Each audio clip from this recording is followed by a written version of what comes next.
সুনান ইবনে মাজাহ শরীফের মধ্যে 3952 নম্বর হাদিস, আল্লাহর নবী বলেন, ক্বালা রাসূলুল্লাহ সাল্লাল্লাহু আলাইহি ওয়াসাল্লাম, কাবাইলু মিন উম্মাতিল আওসান ওয়া সাতালহাকু কাবাইলা মিন উম্মাতি বিল মুশরিকিন।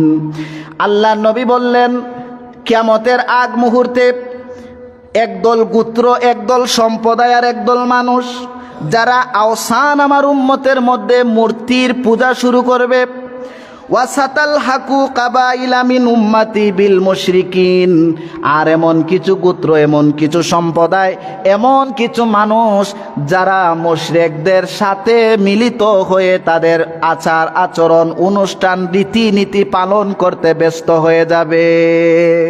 নাউজুবিল্লাহ। কিছু মানুষ এমনও আছেন যারা মুশরিকদের সাথে মিলিত হয়ে তাদের কার্যকলাপগুলো তারা অনুকরণ করবে, তারা এগুলো পালন করা শুরু করে দিবে। আজকে আমরা বাস্তবে তা দেখতে পাচ্ছি। মুসলমান নামদারি আজকে দুর্গাপূজার মধ্যে গিয়ে সেখানে মূর্তির সামনে নর্তকীরা নাচতেছে, সেখানে তারা বসে বসে সেই মহিলাদের নাচ তারা দেখতেছেন। এরপরে আল্লাহ রসুল বলেন, সুনান আবু দাউদ শরীফের 4031 নম্বর হাদিস, আন ইবনে উমর রাদিয়াল্লাহু তাআলা আনহু قال قال رسول الله صلى الله عليه وسلم من تشبه بقوم فهو منهم।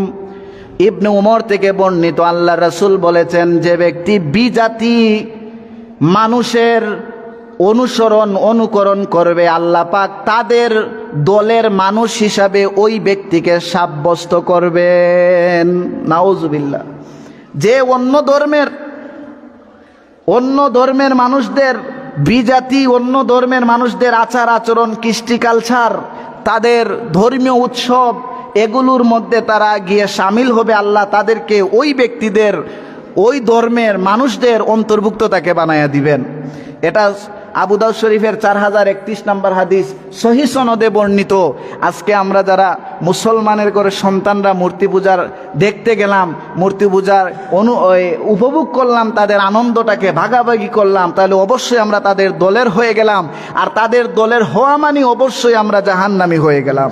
হিন্দুদের 4টা প্রধান কিতাব আছে, বই আছে, গ্রন্থ আছে। এই 4টা কিতাব, 4টা বই, একটা হচ্ছে অথর্ববেদ, আরেকটা হচ্ছে যজুর্বেদ, আরেকটা হচ্ছে সাম্যবেদ, আরেকটা হচ্ছে ঋগ্বেদ। এই 4টা তাদের বইয়ের মধ্যে বলা হয়েছে, একম ব্রহ্মা দৈত্য নাহি নামাস্তে কিঞ্চার। এই শব্দের অর্থ হচ্ছে যে তোমরা এক আল্লাহর উপাসনা করো, এক আল্লাহকে তোমরা মানো, এক আল্লাহর ইবাদত করবে, এক আল্লাহ ছাড়া কোনো মাবুদ নাই, কোনো খালেক নাই, কোনো মালেক নাই, কোনো সৃষ্টিকর্তা নাই, তোমরা এক আল্লাহর ইবাদত করবে। আবার ঋক নামক যেই বই তাদের আছে, এই গ্রন্থের মধ্যে স্পষ্ট করে লেখা আছে, সেখানের মধ্যে একম এবং অদ্বৈতম, যে অবশ্যই তোমরা এক আল্লাহর ইবাদত করবে, এক আল্লাহর অনুসরণ করবে। হিন্দুরা যদি তাদের এই বই পুস্তকগুলো ভালো করে পড়তো, তাহলে অবশ্যই হাজার হাজার হিন্দু তারা মুসলমান, কালেমা পড়ে মুসলমান হয়ে যেত। সুবহানাল্লাহ।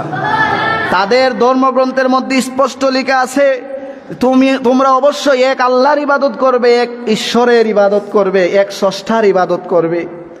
কিন্তু আমরা দেখি তারা এক আল্লাহকে মানা তো দূরের কথা, তারা 33 কোটি দেবতার অনুসরণ করে। নাউজুবিল্লাহ বলেন।